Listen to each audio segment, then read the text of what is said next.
जय श्री कृष्णा दोस्तों, स्वागत है आपके अपने YouTube चैनल छत्री क्लासेस पर। आज हम बायोलॉजी के कुछ ऐसे इम्पोर्टेंट क्वेश्चन के बारे में बताएंगे, ऐसी जानकारियां बताएंगे जो हर कंपटीशन में पूछी जाती हैं, हर पेपर में पूछी जाती है। बायोलॉजी की बुक से एक ऐसी ये निकल के आई है जिससे मतलब बायोलॉजी का जितना भी इम्पोर्टेंट पार्ट है वो शॉर्ट में वो इस क्वेश्चन के माध्यम से मैं आपको बताऊंगा। तो आइए एक एक करके देखते हैं।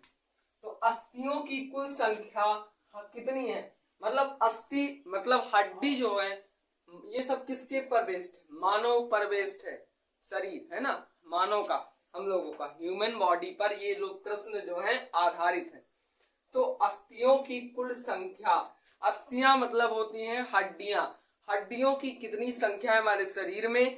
तो वो भैया है 206। वो कितनी है? तो वो है 206।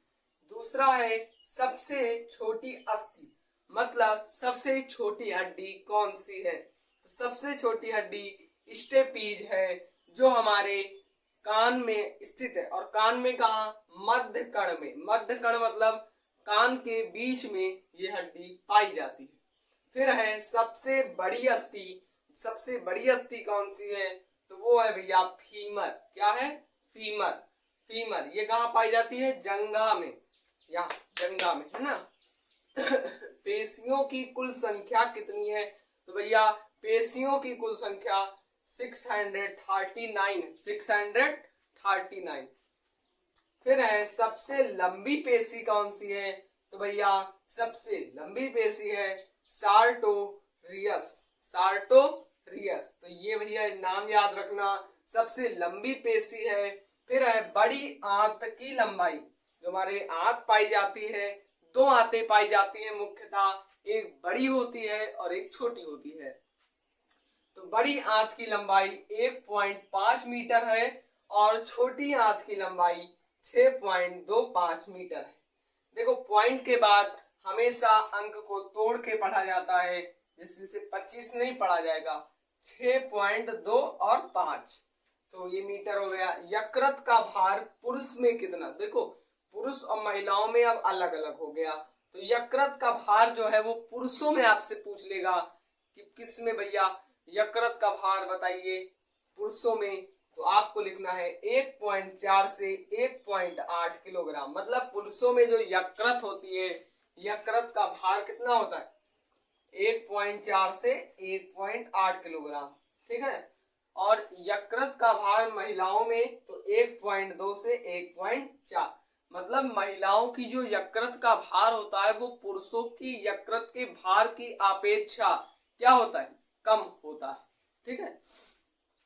अब आगे चलते हैं, आगे क्वेश्चन बताते हैं। तो आगे वाले प्रश्नों को देखिए। सबसे बड़ी ग्रंथि कौन सी है? हमारे शरीर में जो सबसे बड़ी ग्रंथ पाई जाती है वो है भैया यकृत, ठीक है। शरीर का सबसे कठोर भाग, तो शरीर का जो सबसे कठोर भाग होता है वो दांत का इनेमल होता है।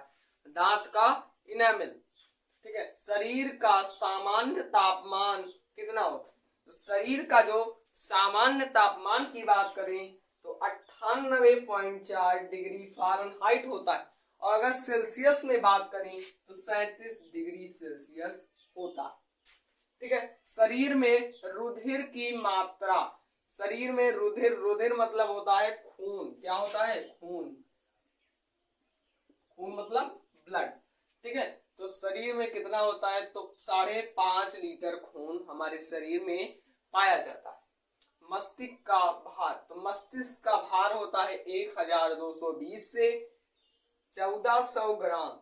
1220 से लेकर के 1400 ग्राम तक क्या मस्तक का भार होता है।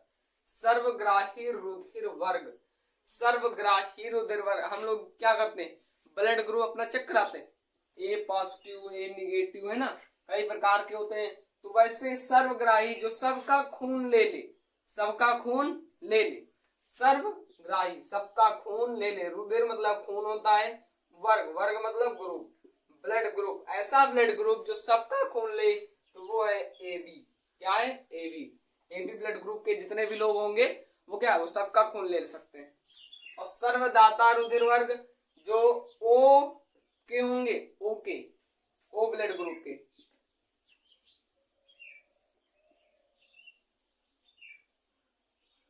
वो सबको खून दे सकते हैं, ये ले सकते हैं, ये दे सकते हैं। ठीक है, सबसे बड़ी धमनी कौन सी है?